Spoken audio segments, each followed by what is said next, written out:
طاقت والے. ہم عمل جس پر کریں گے اس کو کون روک لگا سکتا ہے.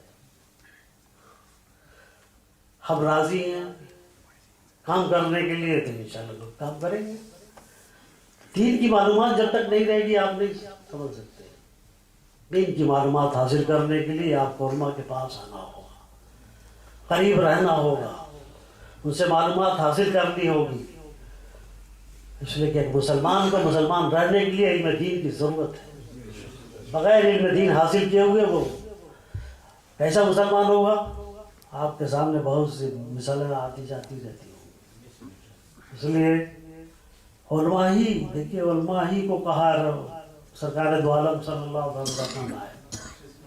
کسی مالدار کو نہیں کہا, کسی اور شخصیت کو نہیں کہا. فرماتے العلماء ورثۃ الانبیاء, علماء وارث انبیاء ہوتے ہیں. نبیوں کا کام کیا ہے؟ ہدایت. نبیوں کا کام کیا ہے؟ شریعت الہیہ کو پیش کرنا. نبیوں کا کام کیا ہے؟ معرفت الہی دینا. یہ کام کون کرے گا؟ نبوت کا دروازہ بند ہو گیا, اب علماء تو کریں گے. تو سرکار نے اسی لیے فرمایا تاکہ میری امت علماء کے قریب رہے اور ان سے درس لیتی رہے. میری جو تعلیمات میرے بارگاہ سے چلی ہے صحابہ کرام اور بزرگوں کے ذریعے سے ہم تک آئی ہے, ان سے آپ علم دین حاصل کریں. ان علماء کے قریب آپ رہیں گے تو انشاءاللہ تعالی محفوظ رہیں گے. علماء سے باتیں مسائل پوچھیں گے تو انشاءاللہ صحیح جواب آپ کو ملے گا. آپ کے کام اللہ کو پسند آئے گے. اس لیے میری گزارش ہے کہ ان حالات میں جیسے حالات چل رہے ہیں علماء ہی میں حفاظت کر سکتے ہیں. اس لیے علماء کے قریب آپ حضرات رہیے, ورنہ کیا ہے غلط روی سے منازل کا بہت بڑھتا ہے. اقبال نے کہا نا, غلط روی سے منازل کا بہت بڑھتا ہے, مسافروں روش کارواں بدل ڈالتا. ہم مسافر ہیں, دنیا مسافرت کی جگہ ہے, ہماری منزل تو آخرت ہے. اس لیے یہاں رہ کر کے ہم اپنے کو مسافر سمجھیں کہ ہم کو اس کو چھوڑنا ہے اور چھوڑنا ہے ہی ہے.